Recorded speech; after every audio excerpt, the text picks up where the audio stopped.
bonjour à tous. Donc, merci Pascal et merci de m'avoir invité à intervenir aujourd'hui sur une problématique qui m'anime, qui m'intéresse au niveau de mes objets de recherche depuis plusieurs années, à savoir mieux comprendre comment le sol permet ou peut permettre, par des pratiques adaptées, de mieux gérer l'eau, à la fois d'un point de vue quantitatif et d'un point de vue qualitatif. Donc aujourd'hui, je ne vais pas développer l'aspect qualitatif, mais s'il y a des questions, je pourrai y répondre.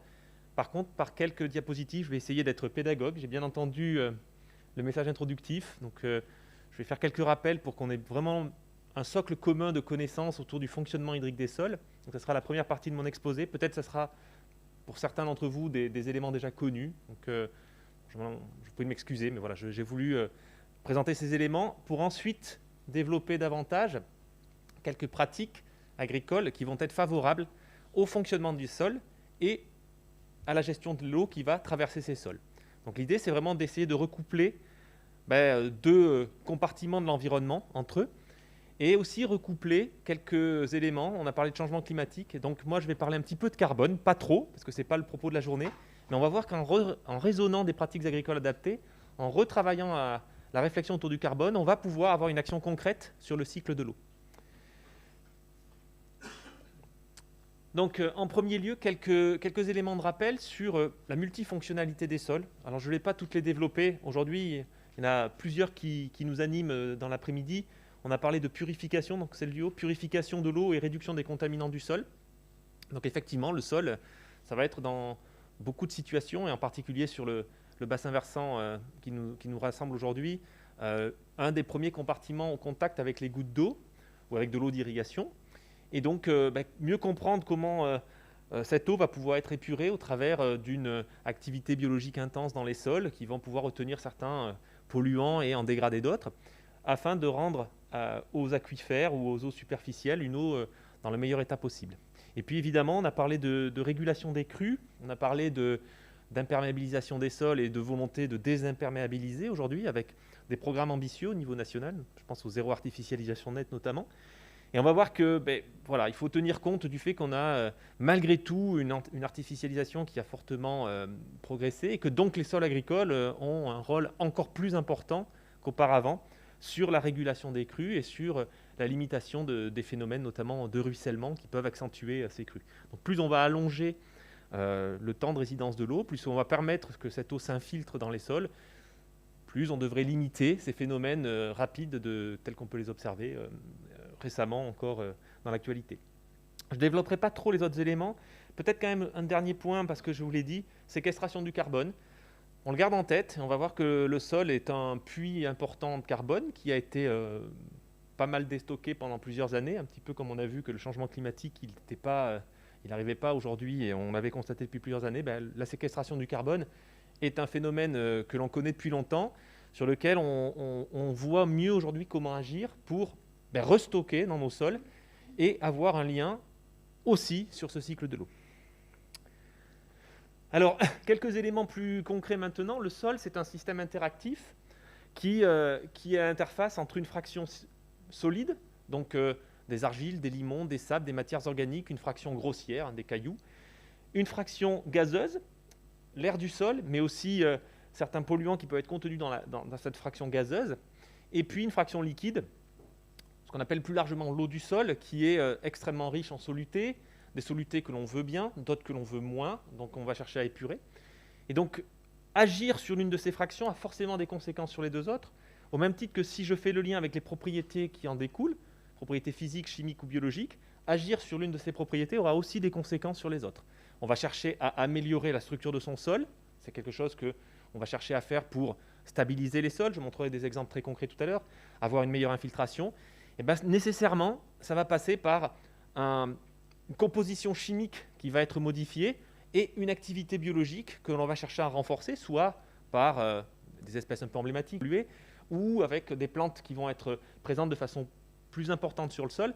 Et tout ceci va être un système interactif qu'il faut véritablement conserver dans sa tête comme tel et ne pas chercher à se dire on va bouger uniquement une de ces propriétés.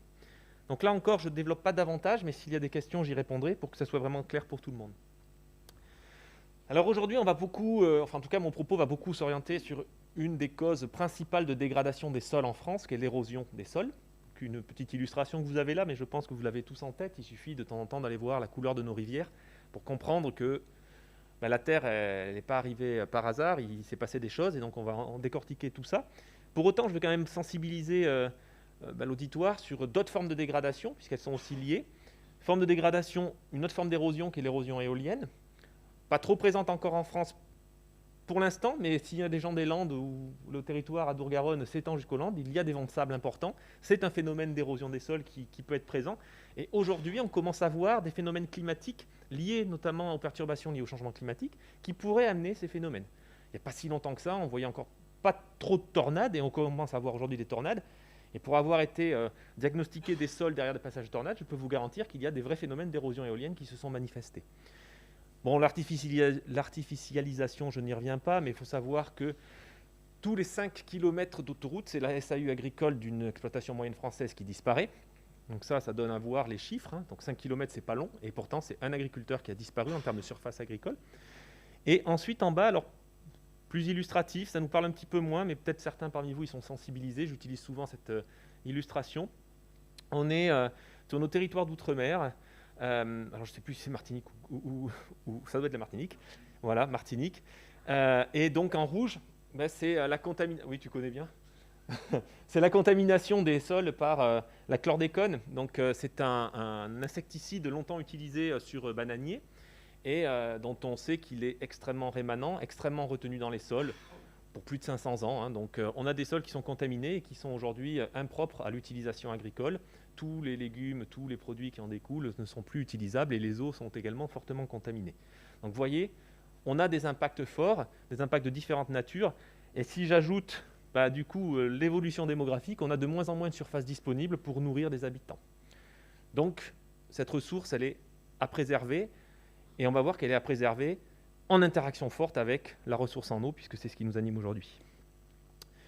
Alors je ne reviens pas sur les différents processus, Pascal Livinec les a rappelés, mais ils vont quand même être un petit peu le fil rouge, ou en tout cas être sous-jacent à toute mon intervention, à savoir quand une goutte d'eau va arriver, qu'elle soit sous forme de pluie ou d'irrigation, elle va subir un certain nombre de processus et quand on s'intéresse au sol agricole, on va essayer de maximiser une infiltration, on va même essayer de maximiser une rétention dans l'horizon de surface, dans l'horizon prospecté par les racines, on va essayer de remplir ce que l'on appelle le réservoir utilisable.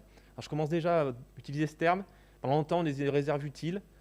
Réserve utile, ça donnait l'impression qu'on avait une réserve qu'on pouvait utiliser quand on voulait. C'est une réserve. La notion de réservoir utilisable, ça donne une notion de volume qui n'est pas forcément plein, toujours au bon moment. Ça correspond plus à la réalité, donc le terme a évolué. Ça reste RU, mais c'est réservoir utilisable.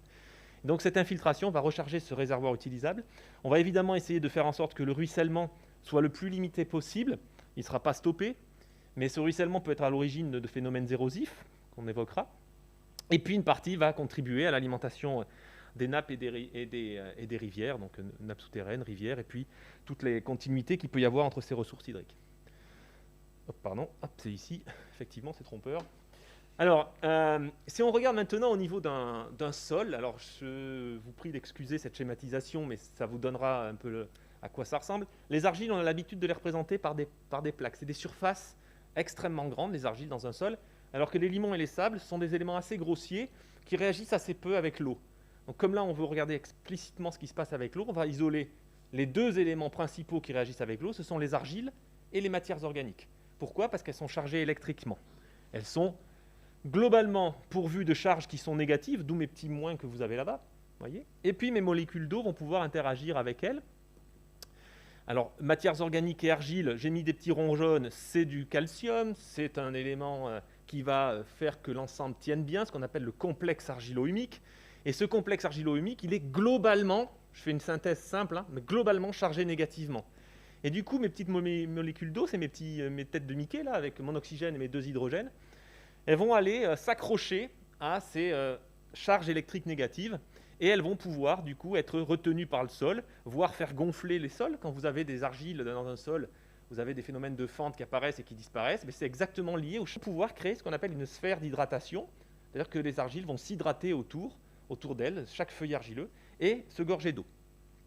Alors si l'on regarde maintenant un peu plus en détail ce qui se passe, imaginez ici, c'est un petit ver de terre qui est passé, qui a fait une galerie, donc elle descend assez profondément. Et là, j'ai mon sol qui est plein d'eau, c'est-à-dire qu'il a plu beaucoup, une forte pluie douce, on va espérer qu'elle n'ait pas été sujette à ruissellement et érosion, et donc, de proche en proche, par délocalisation de ces charges, mes molécules s'accrochent entre elles. C'est-à-dire que les premières, elles sont vraiment au contact des argiles et des matières organiques, et les suivantes, elles s'accrochent parce que les premières ont mis des charges vers l'une, et du coup, elles sont un peu déséquilibrées en charge, et elles s'accrochent de proche en proche. Ce qui fait qu'au milieu, ça ne tient pas très bien tout ça, parce que ça ne tient que parce que les autres se sont bien accrochés. Et donc, c'est moins stable. Et sous l'action de la gravité, cette eau au milieu des pores de gros diamètre, donc pensez à vos galeries de vers de terre ou une racine, elle va s'écouler. Donc, c'est de l'eau dite gravitaire, c'est l'eau qui sert à recharger les nappes, notamment. D'accord ?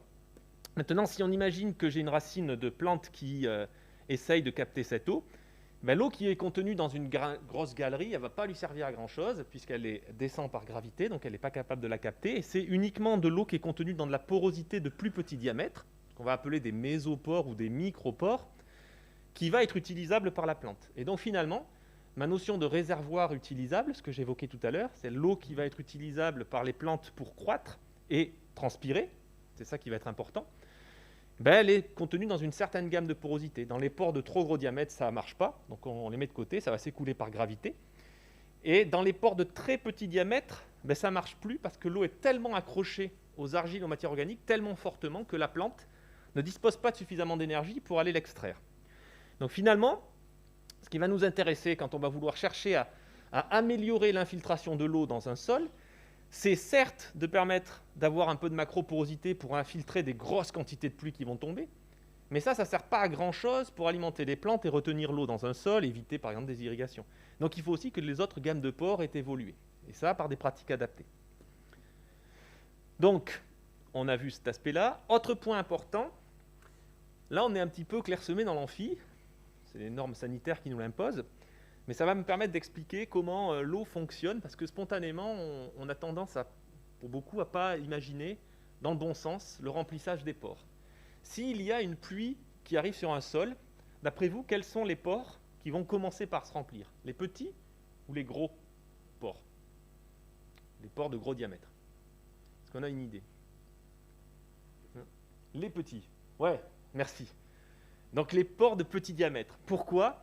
Parce que vous imaginez, ils sont extrêmement denses en charge électrique. Comme c'est un port de tout petit diamètre, la densité de charge électrique est très élevée comparativement à un port de gros diamètre. Et donc si moi je lance une balle là, dans un endroit où il y a beaucoup de gens, il y a de fortes chances que la balle soit captée par les gens qui sont présents, alors que si je la lance dans un endroit où les gens sont plus séparés, dans le rond central par exemple, la probabilité qu'elle la capte est beaucoup plus faible et donc elle va être attirée d'abord par les endroits où il y a des fortes charges électriques. Et le remplissage de l'eau, de la porosité d'un sol, elle se fait exactement dans ce sens-là, des micropores vers les macropores. Et une fois qu'on active ces macropores, vous avez bien compris qu'ils sont pleins d'eau, c'est super, mais l'eau, elle est pas retenue, donc elle descend. Et s'il y a des polluants, ils partent avec. Donc, tout l'intérêt va être de comprendre quelle est la capacité que va avoir le sol à infiltrer l'eau, au regard des différentes gammes de pores que l'on va rencontrer, tout en veillant évidemment à faire en sorte qu'il y ait une gamme de porosité de macropores suffisante, mais qui fonctionne le moins souvent possible, parce que l'intérêt, c'est pas d'activer trop souvent des pores de gros diamètre qui vont faire partir des polluants potentiels, produits phytosanitaires, engrais, etc. Et qui ne servent pas en plus à alimenter des plantes. Alors, en parallèle de ça, et ça, j'en dirai pas plus de mots, mais toute cette porosité, il faut bien avoir en tête qu'il est aussi important qu'elle soit très interconnectée entre elles. Et quand on travaille le sol, peut-être certains parmi vous sont agriculteurs ou jardiniers amateurs, et c'est vrai qu'on aime bien passer un petit coup de fourche bêche dans son potager en se disant c'est bien, je crée de la porosité. Effectivement, vous allez créer une macroporosité, donc plutôt des pores de gros diamètre, très peu interconnectés entre eux, et qui du coup contribuent très peu au fonctionnement hydrique des sols et à la circulation de l'eau. Et finalement, on se rend compte aujourd'hui de plus en plus que plus on va laisser le sol en le travaillant le moins possible avec un maximum de plantes, plus on va modifier l'activité biologique de ce sol avec des auxiliaires, notamment vers de terre, mais pas que, qui vont brasser le sol, plus on va créer des tuyaux connectés, interagissant les uns avec les autres et permettant d'optimiser le fonctionnement hydrique des sols. Donc mes petits ronds qui sont séparés, il faudrait les imaginer complètement interconnectés les uns avec les autres, et en particulier quand on réduit le travail du sol, quand on couvre le sol par des plantes qui vont laisser des racines en place. Alors voilà, là j'ai fini d'illustrer cela de façon plus concrète. Je reviens très rapidement sur la notion de réservoir utilisable. Vous avez compris que, alors, hop, quand on est ici sur un sol qui est complètement plein d'eau, vous voyez, eh ben, on a de l'eau qui va s'écouler par gravité. Donc, une partie de l'eau, alors ce n'est pas inutile pour les réserves d'eau, pour les retenues d'eau, pour les eaux souterraines, etc. Évidemment, mais ce n'est pas de l'eau qui va être utilisable pour l'agriculture. Et il faut savoir que quand un sol est saturé, il ne peut plus accepter d'eau supplémentaire. Et donc, s'il continue à pleuvoir, là, on aura du ruissellement, on a du refus d'infiltration. Ici, on a donc un sol qui est dit ressuyé, c'est la réserve utile, qu'on appelle maintenant réservoir utilisable. Et là, on voit très bien l'eau est au contact très proche des particules terreuses, d'argile notamment en matière organique. Cette eau n'est plus utilisable par la plante. Donc, on a un sol qui est, cette fois-ci, très sec. Si on regarde ce qui se passe dans un sol, ce réservoir utilisable, il va dépendre de la profondeur du sol, mais aussi de limites éventuelles qu'on va pouvoir générer par nos pratiques agricoles. Quelqu'un qui va aller travailler régulièrement son sol en créant une discontinuité, par exemple, ce que vous connaissez pour certains, ce qu'on appelle une semelle de labour. Il n'y a pas que le labour qui provoque des discontinuités. La plupart des pratiques de travail du sol le font. On va casser les tuyaux qui sont naturellement créés par les plantes ou les animaux, la biologie du sol. On va limiter la taille de ce réservoir utilisable. Et au lieu de prospecter finalement un gros réservoir, on n'aura peut-être que une partie, voire une toute petite partie de ce sol, je montrerai une petite vidéo par la suite, qui sera valorisée. Ce réservoir utilisable, du coup, quand on a la chance d'avoir des sols profonds, on peut potentiellement avoir un réservoir utilisable important et donc une rétention d'eau dans un sol et une valorisation par la plante qui soit forte. Hop, c'est celui-là. Non, voilà, ça je l'ai dit, il peut être plus ou moins rempli. Et donc, on peut très clairement agir beaucoup sur ce réservoir utilisable et par des pratiques adaptées. J'y reviens dans un instant. Alors, autre question qui m'était adressée aujourd'hui, ce sont les effets donc, de l'érosion des sols, enfin en tout cas du changement climatique, des pratiques agricoles sur l'érosion des sols. Alors, quelques éléments, probablement vous êtes déjà bien informés, mais qu'est-ce qu'on entend par érosion? Donc, c'est un processus naturel qui est à l'origine de l'ensemble de nos reliefs et de paysages. Il ne faut pas envisager stopper l'érosion, ce n'est pas possible, mais on peut essayer de la limiter. En tout cas, on peut essayer de faire en sorte que l'accentuation que l'on a générée par des pratiques inadaptées, on la limite. Alors, elle se décompose généralement en 3 étapes, un détachement, un déplacement et un dépôt des matières érodées. Alors, je me trompe de bouton. Et donc, on a différents modes d'atténuation qui peuvent être envisagés en fonction de la séquence que l'on vise. Si on vise à limiter le détachement, le déplacement, le dépôt, on ne va pas avoir les mêmes pratiques à mettre en œuvre. Alors l'érosion hydrique, elle est largement dominante dans notre territoire. Franck Solacrou disait j'ai enlevé la carte pour aujourd'hui, mais je peux la redonner, l'aléa érosion dans le sud-ouest et en particulier dans le Tarn est extrêmement élevé, c'est de l'érosion hydrique. L'érosion éolienne est plus limitée géographiquement, notamment en Europe, mais elle commence à apparaître. Une érosion qui est sous-estimée, parce que difficilement quantifiable, c'est l'érosion aratoire, c'est-à-dire celle véritablement liée aux pratiques agricoles. Et il faut savoir qu'elle est extrêmement importante et surtout qu'elle est souvent, elle ouvre la voie, comme je l'indique, aux autres formes d'érosion. Donc on a du mal à la quantifier, mais on sait qu'elle est présente et surtout elle est à l'origine d'une amplification des 2 autres formes d'érosion. Alors quelques illustrations que je ne détaille pas, donc prises à différents endroits. Donc vous voyez ici, on a des effets majeurs. Peut-être plus discrète, mais là vous voyez une forme d'érosion sur une ligne de semis.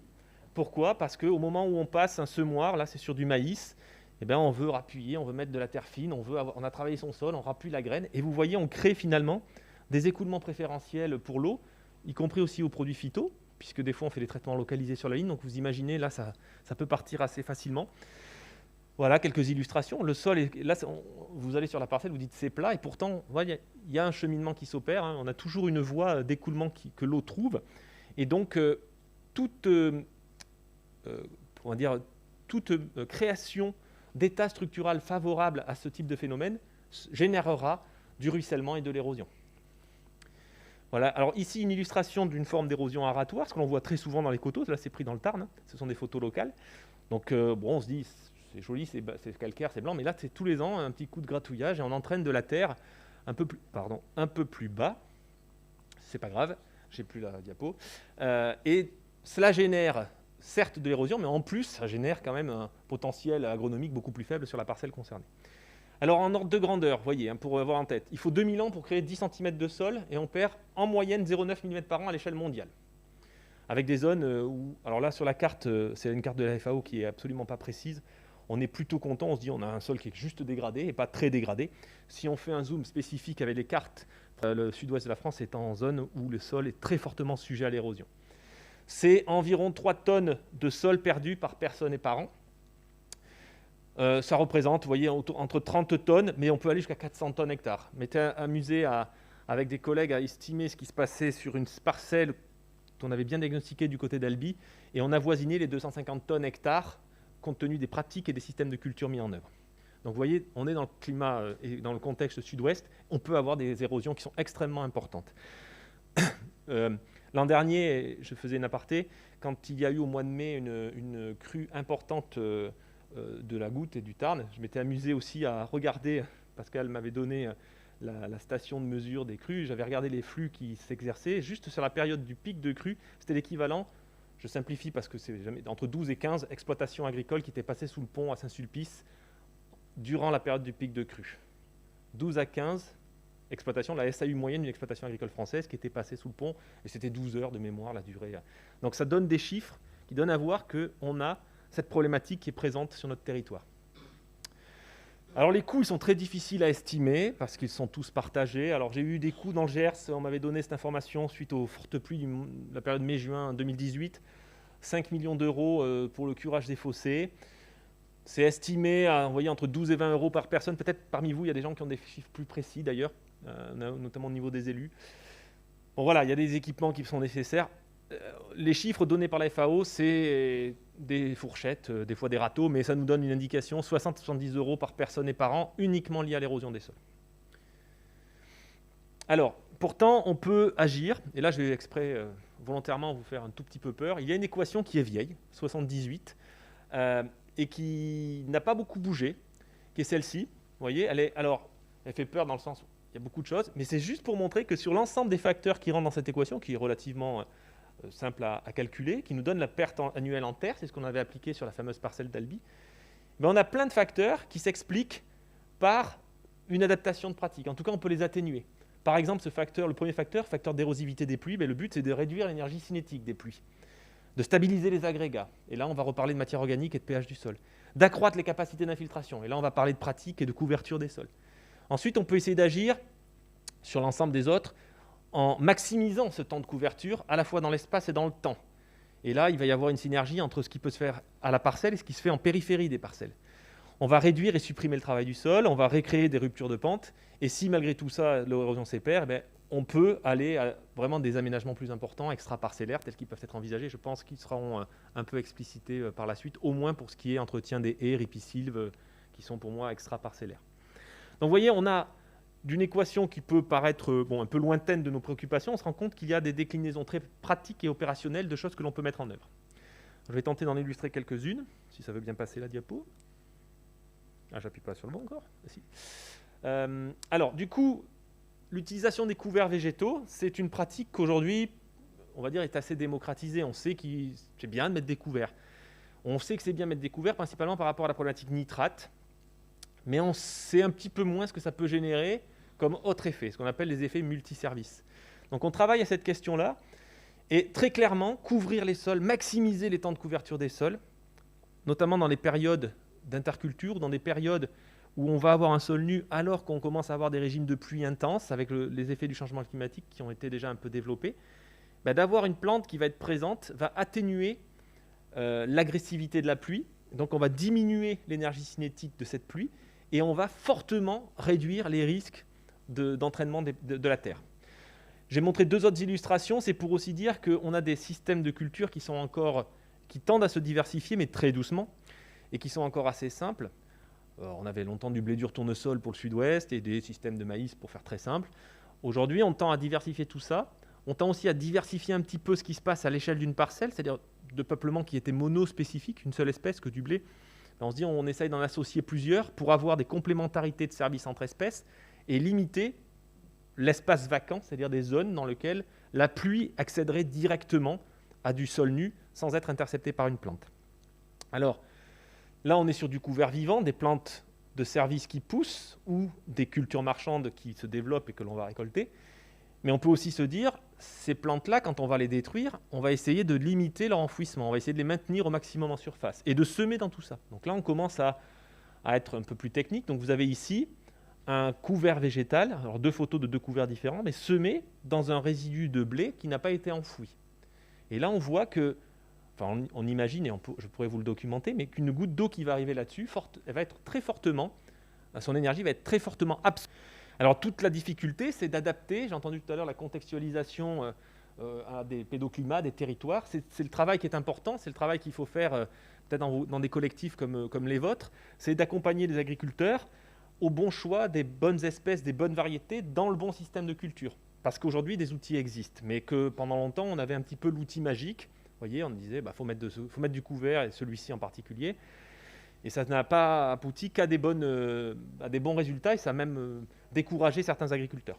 Donc là, maintenant, on se dote d'outils un peu plus intéressants, diversifiés, pour adapter au plus près des besoins de l'agriculteur, de son système, différents outils végétaux pour couvrir les sols. Alors, quelques autres illustrations. Vous avez ici des maïs qui sont semés dans un couvert qui était couvert de seigle, en dessous de févrole. Donc voilà, en fonction de ce que l'on peut faire, de la technicité, on peut adapter et obtenir des résultats assez satisfaisants en termes de maximisation de temps de couverture. Avec aujourd'hui des difficultés quand même techniques, on ne va pas se cacher ou se voiler la face. Ça reste un accompagnement de l'agriculteur qui est nécessaire. Il y a une prise de risque associée à ces pratiques. Mais généralement, cette prise de risque, elle s'estompe au fur et à mesure du temps, surtout si les agriculteurs sont accompagnés, travaillent en groupe, et on arrive aujourd'hui à des niveaux de productivité qui peuvent être intéressants. Alors bon, je pourrais l'illustrer toute l'après-midi, les aspects positifs. Donc là, vous avez juste une illustration de plein de publications qui montrent que quand le sol est bien couvert, c'est le pourcentage de couverture, on réduit le ruissellement. C'est plus ou moins fort, mais encore une fois, si ça marchait systématiquement dans toutes les conditions, on ne se poserait même plus la question. Donc forcément, c'est parce que c'est hétérogène et variable qu'on s'interroge à l'adaptation, mais globalement, ça va dans le même sens.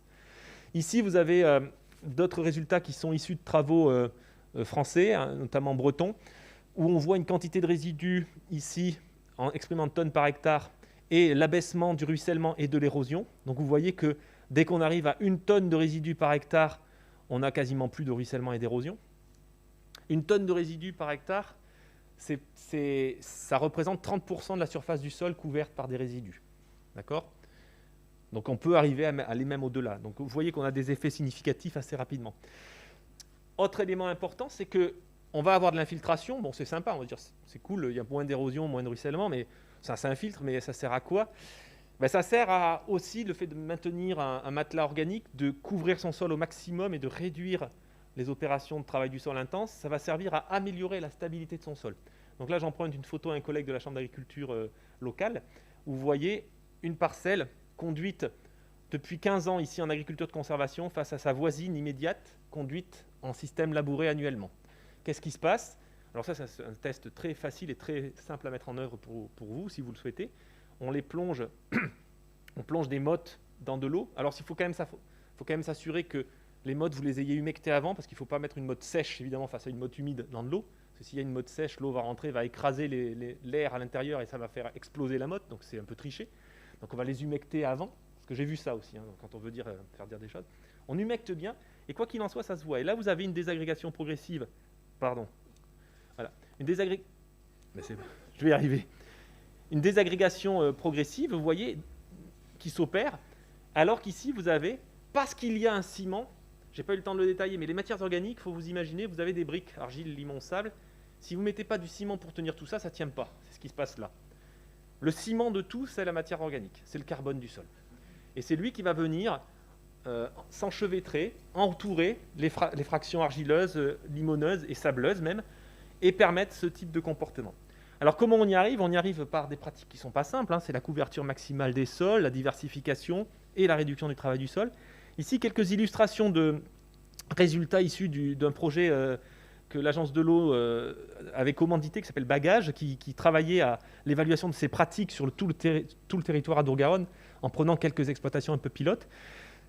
Juste pour vous dire que même en faisant très bien et même en mettant en œuvre ces pratiques de façon très technique, on n'a pas forcément des changements qui s'opèrent de façon très visible. Ici, par exemple, dans le Tarn, l'agriculteur, ça fait 8 ans qu'il est en ACS, et vous voyez, son stock de carbone, il a peu évolué. C'est-à-dire qu'en gros, quand on fait des bilans, On se dit, bah, il se casse la tête, il met des couverts. Quand on gratte un petit peu, on se rend compte que les couverts, ils ne les maîtrisent pas encore très bien. Ils ne font pas beaucoup de biomasse, généralement inférieure à 500-800 kg de biomasse. Ça parle peut-être pas, mais on considère qu'en dessous de 2 tonnes de biomasse de couvert, il n'a pas servi à grand-chose. Donc vous voyez, 2 tonnes, il faut déjà les atteindre. Donc là, lui, ça se voit, ça se traduit par une évolution très faible des propriétés. Alors la stabilité est augmentée. Chez lui, on verrait ce type de fonctionnement, mais il n'y a pas beaucoup plus de carbone. Ici, on est sur des sols très riches en carbone à la base. C'est les terres noires du Béarn, où on part, vous voyez, on est déjà quasiment au double de carbone dans le sol naturellement. L'agriculteur en question, 10 ans d'agriculture de conservation, il me dit, je n'ai pas gagné tant que ça. Je dis, attention, on va aussi redécortiquer. Il est dans un système initialement de monoculture de maïs, c'est engagé. Il a diversifié, il a mis du soja et il a mis des métailles, des mélanges céréales légumineuses. Il n'aurait pas pu conserver son stock de carbone à ce niveau-là s'il n'avait pas adopté l'ensemble des pratiques et en introduisant du soja. Le maïs est une plante qui stocke du carbone. Donc le conduire du maïs grain en monoculture permet de stocker du carbone. Donc le système labour monoculture de maïs ici, il va maintenir son stock de carbone. Par contre, il enfouit, il y a d'autres problématiques. On va le voir tout à l'heure, j'ai une illustration de vidéo chez lui de fonctionnement hydrique. Mais ce n'est pas sur le carbone qu'on va jouer le plus. Par contre, lui, en agissant, en mettant des couverts et en diversifiant, il a pu diversifier parce qu'il a mis des couverts et qu'il a réduit son travail du sol. S'il avait mis du soja dans sa rotation sans diversifier, sans mettre de couverts et sans arrêter le travail du sol, il aurait progressivement réduit ses stocks de carbone. Le soja, c'est une légumineuse qui restitue moins qu'elle n'exporte ou qu'elle génère de dégradation de carbone dans les sols. La seule plante aujourd'hui qui génère en culture seule, en culture monospécifique, voire en monoculture, un enrichissement du stock de carbone dans les sols, c'est le maïs. C'est pour ça d'ailleurs que la monoculture reste en place dans ces systèmes parce qu'ils n'ont pas constaté de dégradation des stocks de matière organique dans leur sol.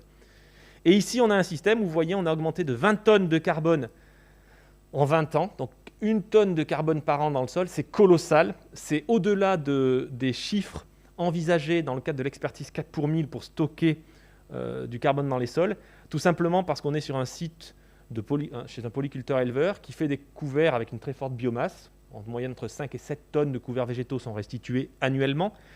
Il a certes mis en place une rotation, mais il partait aussi d'un sol qui était assez pauvre en carbone, assez dégradé, des sols de vallée alluviale, on en trouve dans le Tarn, sols de vallée alluviale, limoneux, hydromorphes, battants, faible capacité d'infiltration. Et là, très clairement, on a une évolution très significative de la quantité de matière organique, de la stabilité, et on va le voir dans un instant, de l'infiltration. Alors pour que ça parle à tout le monde, j'ai mis un petit chiffre.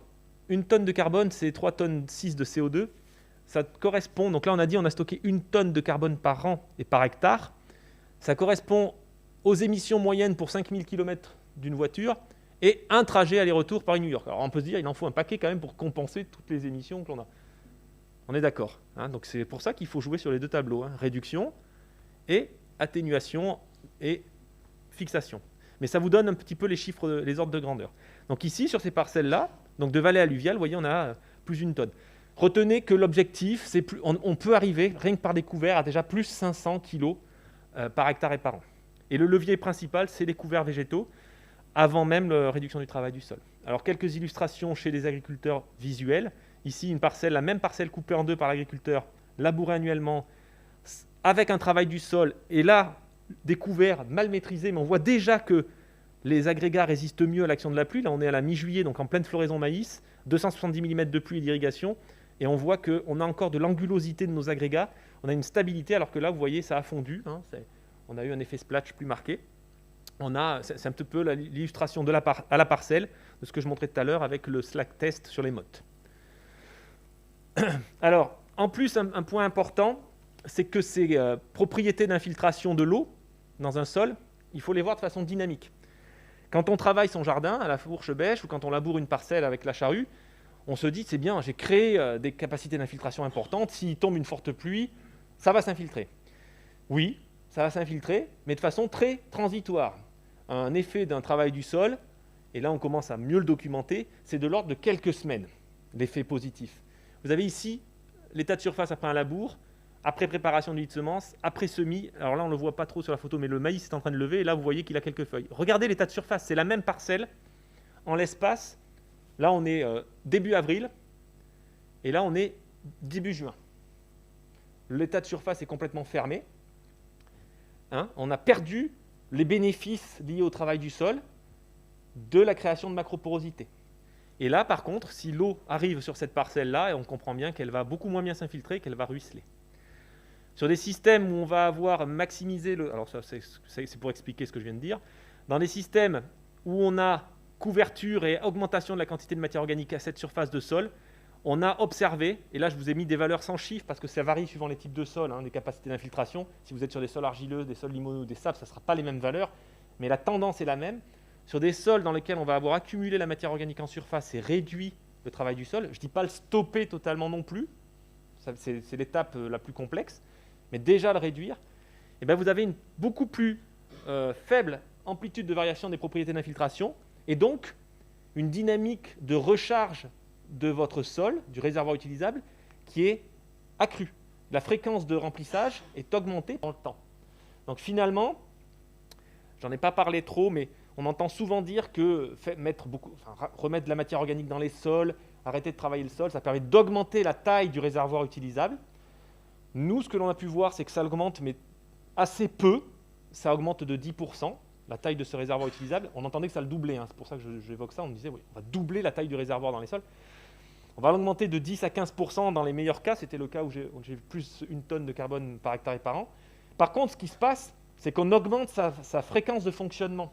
Et c'est ça qui est pratiquement le plus important, c'est que chaque pluie, les pluies deviennent de plus en plus efficaces. C'est-à-dire que ces pluies-là vont recharger ce RU, ce réservoir utilisable. Il n'est pas forcément plus grand, mais il fonctionne mieux. Et en plus, alors je pense qu'on va y arriver. J'ai une petite deux diapos avant, mais je vous montrerai qu'en plus, la prospection racinaire va être améliorée. Alors quand même, quelques illustrations pour faire le lien avec l'érosion. Ici, on a fait une simulation de pluie avec donc, des collègues du Centre d'études spatiales de la biosphère. Simulation de pluie sur des limités. Mesurer sur ces simulations de pluie les matières en suspension et le ruissellement. Alors, je ne rentre pas dans les détails du tout parce que j'ai plus assez de temps. Mais on a eu des soucis techniques, parce que ça arrive à tout le monde, mais du coup, on voulait, sur une parcelle en agriculture de conservation, mettre autant que sur une parcelle en labour, et on visait une stabilisation à 150-200 mm/h d'intensité de pluie. On voulait vraiment des pluies fortes et violentes pendant 20 minutes. C'est ce qui s'est passé. Donc, on a généré 60 mm de pluie sur la parcelle en agriculture de conservation, et on a eu un souci technique sur la parcelle en labour. On a pu en mettre que la moitié, 28 mm. Et pourtant, même si on a mis 2 fois plus de pluie, on a eu 3 mm de ruissellement contre 6 mm de ruissellement dans l'autre parcelle. Et si on dosait les matières en suspension, côté parcelle en agriculture de conservation, on était à 0,3 g par litre de matière en suspension contre 12 g par litre pour la parcelle labourée annuellement. Donc on a 2 fois moins de ruissellement et on a beaucoup plus de matière en suspension.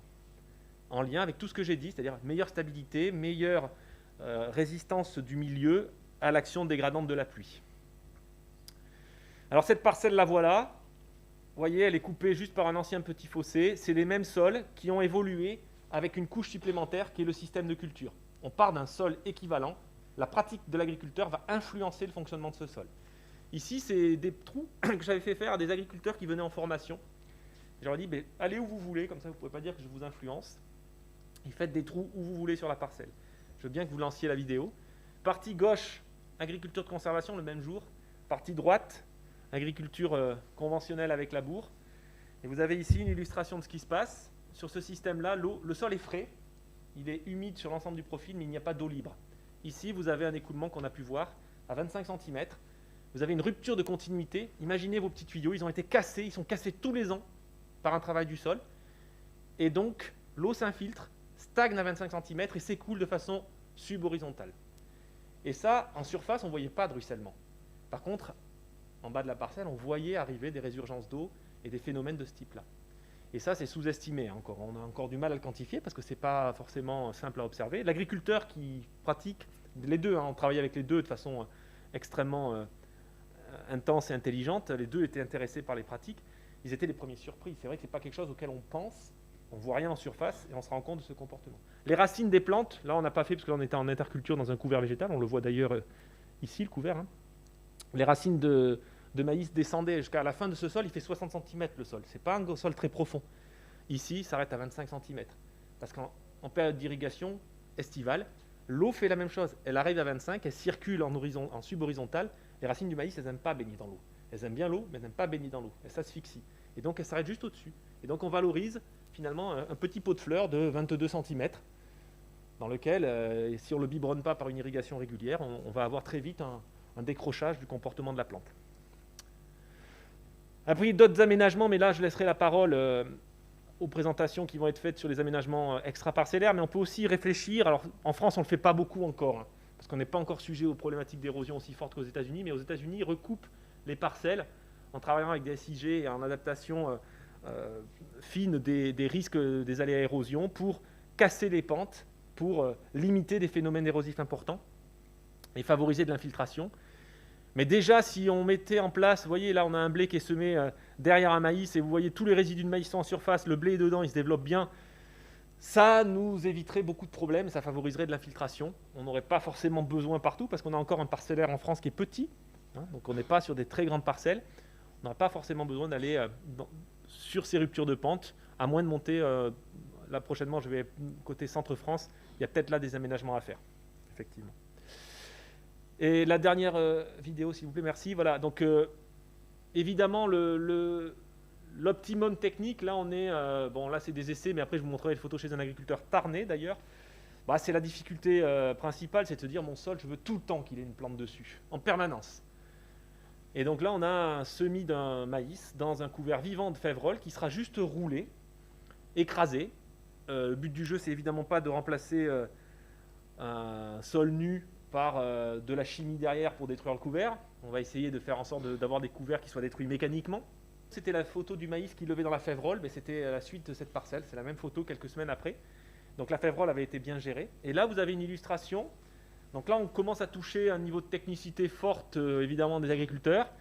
Mais là, on est dans des doubles couverts. Donc là, un agriculteur qui a récolté une céréale, qui va mettre un maïs en suivant. Donc il y a 9 mois de période d'interculture dans lequel il y aurait potentiellement un sol nu. Qu'est-ce qu'il fait? Il a un premier couvert typé carbone.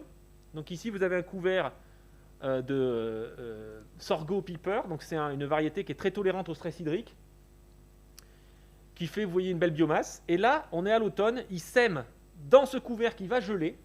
Alors cette année, il aurait vraiment bien gelé d'ailleurs. Il va geler, il sème une févrole qui va prendre le relais. Et donc là, on est dans une logique couvert en relais, maximisation du temps de couverture des sols. Vous imaginez bien, j'espère, qu'une pluie qui arrive là-dessus, elle a peu de chances de ruisseler.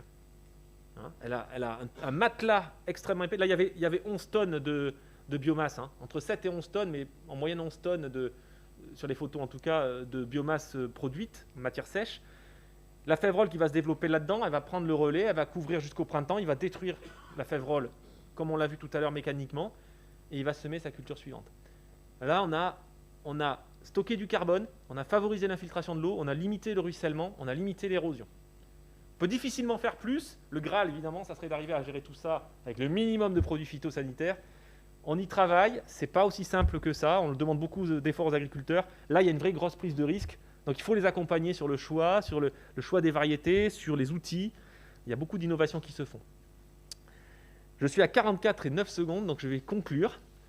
Voilà, la lutte contre l'érosion des sols implique évidemment de connaître le régime pluvial de la zone. Et là, pour le coup, on a besoin des acteurs de terrain, des acteurs locaux, d'interagir avec eux, de bien identifier les périodes à risque, de bien identifier les systèmes à risque. Donc c'est un travail multipartenarial. Nous, on appelle ça de la recherche participative parce qu'on fait participer tout le monde et qu'on a besoin d'avoir l'information. Aujourd'hui, il n'y a plus, faut bien avoir en tête qu'il n'y a plus beaucoup de domaines, et notamment de chercheurs, qui vont arriver avec une vision très top-down de la chose. On a beaucoup d'humilité sur le fait qu'on ne connaît pas grand-chose, vous avez vu, et qu'en partant, en travaillant de façon multipartenariale, en partageant l'information, on arrive à construire des plans d'action qui sont beaucoup plus efficaces et qui nous alimentent en termes de connaissances scientifiques et donc valorisables par d'autres. Malgré tout, on comprend que maximiser le temps de couverture des sols par des plantes ou des résidus de culture réduit cette énergie cinétique, augmente la rugosité, la sinuosité, accroît les capacités d'infiltration. Alors ça peut nécessiter de la reconception de système. Donc là, il y a besoin de travailler en main dans la main avec les différents acteurs parce qu'un agriculteur seul n'a qu'une partie de l'information. Donc on travaille avec d'autres agriculteurs, des conseillers, et on interagit sur une journée, 2 journées parfois. Ça a des effets positifs sur le sol. J'insiste, Parmi ces pratiques, donc, on les agrège, on dit l'agriculture de conservation, elles permettent de répondre à pas mal de ces objectifs. C'était la question qui m'était posée en intervenant aujourd'hui, c'était est-ce que c'est un système qui peut permettre d'améliorer la gestion de l'eau à l'échelle d'un territoire? Oui. Je mets quand même un petit bémol, hein, je ne tiens pas à donner un portrait trop idéal de tout. Ça reste un système qui dépend encore de l'usage d'herbicides, notamment du glyphosate, vous en avez entendu parler. Et donc on a besoin de travailler, et ce n'est pas en disant que ça dépend du glyphosate et qu'on ne peut rien faire qu'on réglera la question. Il y a beaucoup d'avantages, et donc en travaillant à des choix d'espèces, à de la sélection d'espèces, à des itinéraires techniques adaptés, en accompagnant les agriculteurs à la prise de risque, on va trouver des solutions pour se passer de cette molécule, pour gérer ces systèmes qui ont plein d'autres vertus. Voilà, j'espère avoir été clair, je vous remercie pour votre attention.